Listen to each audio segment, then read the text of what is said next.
Hello, my name is David Ades. I'm a certified professional life coach, just like everyone and their mom nowadays. However, I specialize in the recovery from narcissistic abuse, and so that makes me just like everyone and their mom nowadays. And today's video is about finding your inner voice after narcissistic abuse. In other words, getting back in touch with what is most real and most true about you after having had what is most real and most true about you perpetually violated by the narcissist through the abuse. This video is about the lifetime's worth of emotional and psychological work that it takes to reclaim the home of your own mind and the home of your own body for you. Recovering from narcissistic abuse is like coming home to find that, well, one, you didn't know that you weren't home. But while you were gone, the narcissist took the liberty of bulldozing this home, erecting something that they prefer, filling it with tenants that they like, thoughts and emotions. Now your body and your mind are more of a home to what the narcissist built, to what the narcissist is. Then it is a home to your own inner voice, what is most real and true about you, your own true self, your own essence, your own spirit, your own soul. This is the messy, human work, very human work of, I think it's a two-sided thing, kicking out the tenants that have no ownership to the land of your body and mind. They don't belong here. This is the work of getting your hands on the shame and saying, well, this isn't mine. I don't need to keep it anymore because I don't find myself identifying with it. But that's a lot of work to separate what is true and real about you from what the narcissist kind of wanted you to be. Then you've got the inner critic as well, which is the work of saying, no, those aren't like my true thoughts about me. That's my inner critic speaking. That's the narcissist in my head. That's a parent. That's like a bad parent from, my childhood in my head talking to me. That's not my real, emotion.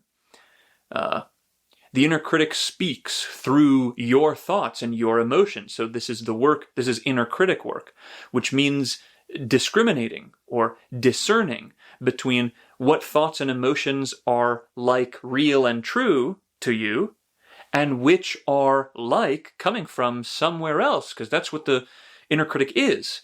It's a place in your mind somewhat off center. Like if your true self is at the center, the inner critic is here sending messages to you.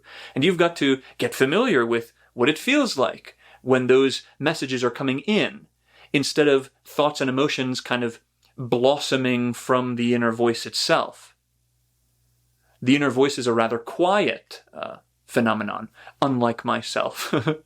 The inner critic is loud, demanding a lot of should. You should be, you shouldn't be. Never happy. The inner critic plays the game of you're damned if you do, damned if you don't. The inner critic says you should have gone left. Okay, then you go left. Then the inner critic says, why do you go left? You should have went right. Okay, so then you go right. The inner critic says, you can't make up your mind. You never win with the inner critic. That's not something that's true about the inner voice. And I want to make this point because I heard someone say, and I also read in a magazine, I saw and heard that inner voice and inner critic were conflated. Somebody said, my inner voice was so critical of me. No, it wasn't. If it's psychology proper, then the inner voice is not the one that's being critical of itself, because you are it. And it doesn't have any business being critical of the thing that it is. Could you imagine if there is such a thing as kind of pure and as essential as a soul or an essence, that it's not busy doubting its own value? It just is. And then other things reflect it back to itself, positively and negatively. Each of us comes alive in relationships with others. Each of us comes alive through environments that we belong to, including the environment of our body. Through navigating the world, our essence gets to speak. And so that's the inner voice kind of versus the inner critic. And the most important, so it's a double-sided job of working the bad things out, letting go, grieving, mourning, processing, lamenting, speaking it out, trying to get the shame and the guilt. You see what I'm saying? Being able to recognize what's you and what isn't you, and getting the bad stuff out and getting the good stuff in. There's a kind of aggressive nature to the work. It takes gumption, it takes gusto, it takes cojones, it takes I can't remember the other word. Anyway, that's that side, assertion. And the other side, ushering in your inner voice, trusting yourself again, being there for yourself, being patient throughout the process, resting, giving yourself time, giving yourself a break, being there for yourself while you face a fear, right? It's tough, and yourself needs you to be there. That's the kind of softer side of things, ushering the inner voice, the true self, etc., back into the home. That has kind of been haunted. It's like this inner voice doesn't feel at home here because this place has been haunted by the phantom, the poltergeist of the narcissist. How can you ever live here again after it was so haunted? You're going to need an exorcism in order to feel like you can trust this home again. Your inner voice, in order to trust that you're going to take care of it after you seemingly abandoned this home. Why come back if you're just going to abandon yourself again? And it's this forgiveness for yourself because, again, you didn't even know that you were gone. You had no idea. There's no anticipation of what is to come through a narcissist. It's impossible to imagine. I think that's why it's so effective. It really shirks, gets under the radar. It really is it's really something. The best practice for all of this work is making yourself quiet.